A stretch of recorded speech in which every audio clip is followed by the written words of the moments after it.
Welcome back. I'm Poppy Harlow in New York. Over the past few months, protests in cities like Madison, Wisconsin, Baltimore, Maryland, Brooklyn, New York, and Ferguson, Missouri have shaped a national debate about how police do their jobs in communities made up largely of minorities.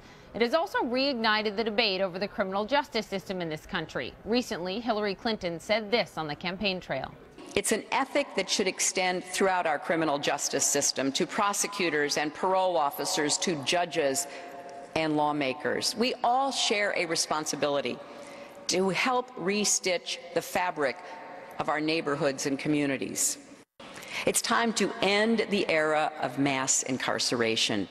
So is the justice system inherently biased in this country? Is the criminal justice system inherently biased? And how likely is it that a prosecutor will charge, try, and imprison a black person for a crime where a white person might be given a second chance? Let's take a look at Wisconsin. African Americans make up just 6% of the roughly 5.7 million people who live in the state. But in Wisconsin's state prison system, 37% of the population is African American. And in Milwaukee County, one study from 2010 shows that more than half of black men in their 30s had already at some point served some jail time. John Chisholm is the district attorney for Milwaukee County. He joins me now. He has long been concerned about the racial imbalances in America's prisons, so much so that he allowed his office to participate in an experiment, which is the focus of a New Yorker magazine story recently written by CNN's Jeffrey Toobin. Thank you for being here, sir. I appreciate it. I'm glad to be here. You had your staff take part in this study, in which your team's decisions about whether or not to charge a suspect or not were reviewed for racial fairness. Here's an example. How many times was a white person charged for a drug offense compared to a black person with the same offense? Or how many times did black women suspected of being prostitutes face charges over suspected white women that were suspected of being prostitutes? Why did you decide to put your staff as a part of this study?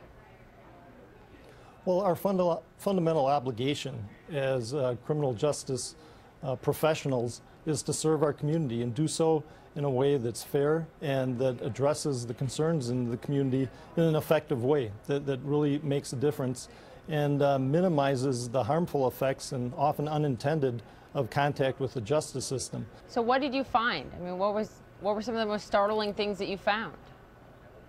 Well, it was fascinating. Overall, we found that we did a fair and balanced job when you looked at all of our charging decisions across the board. But we saw troubling trends, particularly in the lower offense categories and particularly in the drug offense categories, where we saw a wide disparity. You're saying essentially that your office was charging African Americans more than whites for the same crimes. Did you get to the bottom of why that was happening? Sure, it's a tremendously complex undertaking, and what it required us to do is just go step by step from the process from when a person's arrested to when we review the charging decision and when they're sentenced by the court, when they go back into the Department of Corrections, they go back into the community, why do they come back into the system?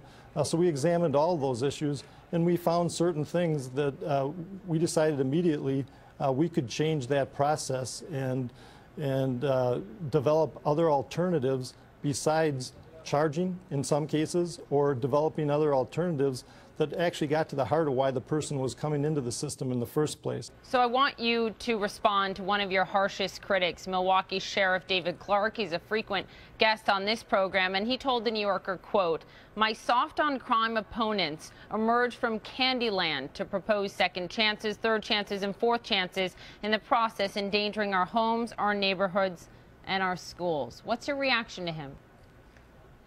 It's a false narrative.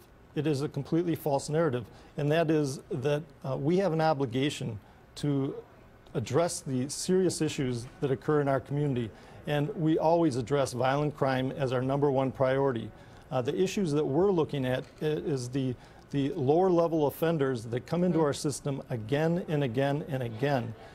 So we spend each and every day addressing violent crime and taking it very, very seriously. Some of your critics would point to the fact that homicides are up in Milwaukee. If you look at the numbers this year versus last year, they're about double last year this time versus this year. They'd say this method isn't working. It's not reducing crime. What do you say to them?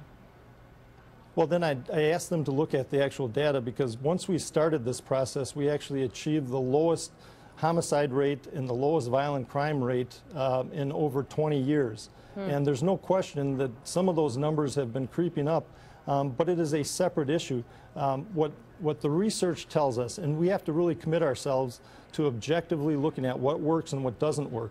And what the research has shown us is that for the low-risk offenders that are disproportionately detained in your jail systems, in your house of corrections, and in the prison system, you can oftentimes create greater problems than you're solving. If you're overcommitting your resources to the lower-risk offenders, that's taken away from the resources that you can dedicate to those violent offenders, whether that's domestic violence or the people that use guns to commit crimes, the homicides, the shooters, the sexual offenders. We only have limited resources, and we should focus the full system response on the people that are dangerous and that need to be removed from the community.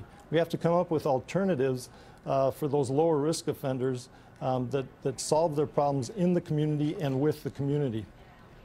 It is fascinating what you guys have embarked on and you continue to do in your department, sir. Thank you for coming on and sharing a little bit about it with us. Appreciate it. If our viewers want to know more, you should read the Milwaukee experiment, Jeffrey Toobin's piece on this in the New Yorker. John Chisholm, thank you very much.